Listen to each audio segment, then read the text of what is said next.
আসসালামু আলাইকুম, সবাইকে ঈদুল ফিতরের শুভেচ্ছা এবং অভিনন্দন। প্রবাসী ভাইদের পক্ষ থেকে জানাই ঈদ মোবারক।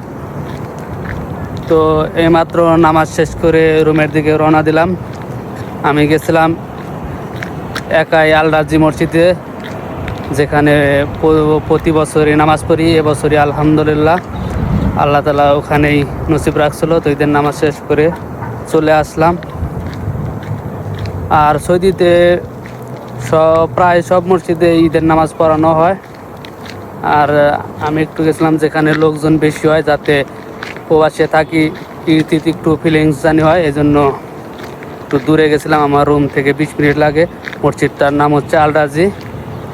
ভিডিওতে দেখবেন, যারা চেনেন অবশ্যই কমেন্ট করে জানাবেন যে ওখানে আপনারা গেছিলেন নাকি আজকে ঈদের নামাজ পড়ার জন্য।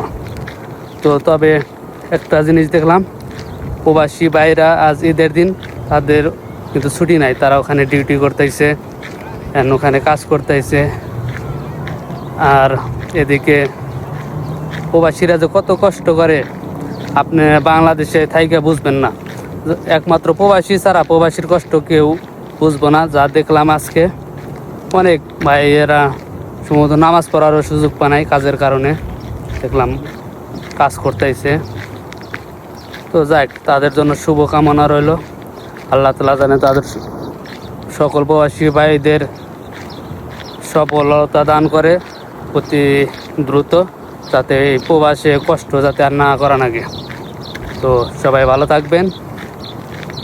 আল্লাহ হাফিজ।